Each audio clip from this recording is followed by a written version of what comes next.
Hello friends, ഇന്ന് നമ്മൾ പരിചയപ്പെടുന്നത് 3 ഫേസ് ഡി ബി നമ്മൾ വീടുകളിൽ വെക്കുന്ന സമയത്ത് നമുക്ക് എന്തൊക്കെയാണ് അത് മെയിനായിട്ട് 3 ഫേസ് ഡി ബി എന്തിനു വേണ്ടിയിട്ടാണ്, സെലക്ടറുകൾ എന്തിനു വേണ്ടിയിട്ടാണ്, സെലക്ടറാണ് നമ്മൾ ഈ കാണുന്നത്, അതെങ്ങനെയാണ് അതിൻ്റെ വർക്കിംഗ് എന്ന ഡീറ്റെയിൽസ് വീഡിയോ ആണ് നമ്മൾ ഉൾപ്പെടുത്തിയിരിക്കുന്നത്.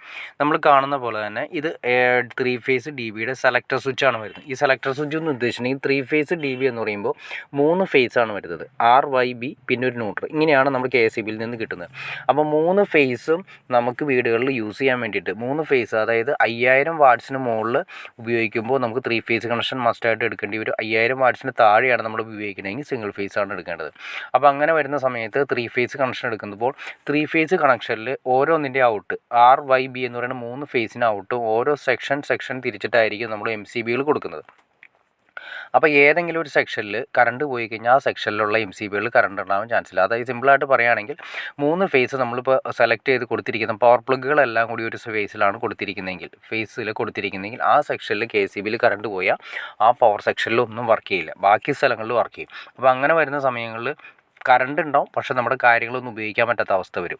അങ്ങനെയുള്ള സംഭവങ്ങളിൽ നമുക്ക് മസ്റ്റായിട്ടും സെലക്ട് ചെയ്ത് മാറ്റിയിടാനുള്ള ഒരു ഓപ്ഷൻ നമുക്ക് ആവശ്യമാണ്. അപ്പോൾ അതിന് വേണ്ടിയിട്ടാണ് നമ്മൾ സെലക്ടർ സ്വിച്ചുള്ള DB നമ്മുടെ വീടുകളിൽ 3 ഫേസിന് വേണ്ടി സെലക്ട് ചെയ്യുമ്പോൾ മസ്റ്റായിട്ടും സെലക്ട് ചെയ്യണം എന്ന് പറയുന്നത്. അത് എങ്ങനെ സെലക്ട് ചെയ്യുന്നത് വെച്ചിട്ടുണ്ടെങ്കിൽ ഇപ്പോൾ നിങ്ങൾ കാണുന്ന പോലെ തന്നെ 3 സെലക്ടറുകളാണ് വരുന്നത്. അത് ആദ്യം ഐസൊലേറ്ററിലേക്ക്, അതായത് മീറ്റർ ബോക്സ്, KCBയിൽ നിന്ന് നേരെ മീറ്റർ ബോക്സിലേക്ക് വരുന്നു, മീറ്റർ ബോക്സിൽ നിന്ന് ഐസൊലേറ്ററിലേക്ക് വരുന്നു, ഐസൊലേറ്ററിൽ നിന്ന് നേരെ ഈ RCCBയിലേക്കാണ് വരുന്നത്. RCCBയിൽ നിന്നും MCBകളിലേക്ക് പോകുന്നതിന് മുന്നാണ് നമ്മൾ ഈ സെലക്ടറിൻ്റെ കണക്ഷൻസ് വരുന്നത്. അപ്പോൾ 3 ഫേസ് ഈ പറയുന്ന 3 സെലക്ടറുകളിലേക്കും വരും. ഏറ്റവും മുകളിൽ കാണുന്ന റെഡ്, യെല്ലോ, ബ്ലൂ എന്ന് കറക്റ്റായിട്ട് മാർക്ക് ചെയ്തിരിക്കുകയാണ്. അത് നമുക്ക് ഇൻഡിക്കേറ്ററാണ് കൊടുത്തിരിക്കുന്നത്.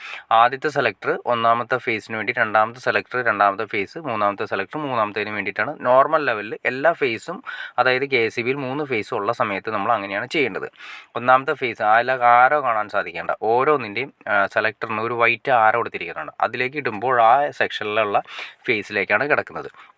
അപ്പോൾ ഒന്നാമത്തെ സെലക്ടർ ഇപ്പോൾ നമ്മളിവിടെ കൊടുത്തിരിക്കുന്നത്, രണ്ടാമത്തെ എല്ലാം കൊടുത്തിരിക്കുന്നത് നമുക്ക് ഏത് സെലക്ടറിലേക്ക് വേണമെങ്കിലും മാറ്റി ഇടാനുള്ള ഓപ്ഷൻ ഉണ്ട്. അപ്പോൾ സെലക്ടർ കൊടുക്കുമ്പോൾ നമുക്ക് ഏതെങ്കിലും ഒരു ഫേസ് കട്ടാവുന്നോ, ഏത് ഫേസ്, ഇപ്പോൾ സിമ്പിളായിട്ട് പറയുകയാണെങ്കിൽ ഏറ്റവും ആദ്യത്തെ സെലക്ടറിൽ ഒന്നാമത്തെ ഫേസ് കട്ടായേക്കാണ്. അപ്പോൾ അതുകൊണ്ടാണ് നമ്മൾ ആരോ മാർക്ക് കണ്ടത് 2ലേക്ക് മാറ്റിയിട്ടിരിക്കുന്നത്. 2ലേക്ക് മാറ്റിയിട്ട് അവർ ഓൾറെഡി ആ സെക്ഷനിൽ കറണ്ടായി.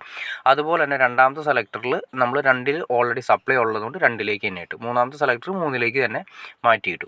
അപ്പോൾ ഒന്നാമത്തെ ഫേസ് ഇല്ലാത്തത് കൊണ്ട് ഒന്നല്ലെങ്കിൽ നമുക്ക് രണ്ടാമത്തെ ഫേസിലേക്കോ മൂന്നാമത്തെ ഫേസിലേക്കോ നമുക്ക് സെലക്ടർ മാറ്റി ഇടേണ്ടതായിട്ട് വരും. അങ്ങനെയാണ് കറണ്ട് നമുക്ക് ഫുൾ ടൈം യൂസ് ചെയ്യാൻ സാധിക്കുള്ളൂ. ഇപ്പോൾ ഓൾറെഡി ഓട്ടോമാറ്റിക്കായിട്ട്, അതായത് നമ്മൾ പറഞ്ഞ പോലെ തന്നെ ഈ സെലക്ടർ ഒന്നും മാറ്റാതെ തന്നെ ഓട്ടോമാറ്റിക്കായിട്ട് വരുന്ന DBകളും 3 ഫേസ് DBകളും അവൈലബിൾ ആണ്. അതിനെക്കുറിച്ച് നിങ്ങൾക്ക് അറിയണമെന്ന് താല്പര്യം തീർച്ചയായിട്ടും കമൻറ്റ് ചെയ്താൽ മതി. നമുക്ക് ഡീറ്റെയിൽ ആയിട്ട് അതിനെക്കുറിച്ച് വീഡിയോ ചെയ്യാൻ സാധിക്കുന്നതായിരിക്കും.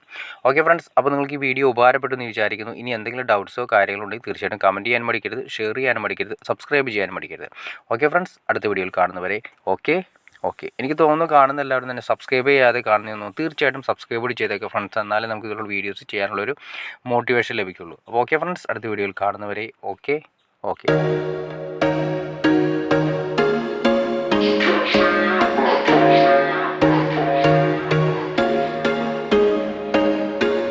There was once a day that I would pray for you. I'd go and misbehave just so you'd notice too. Sneaking looks up and down from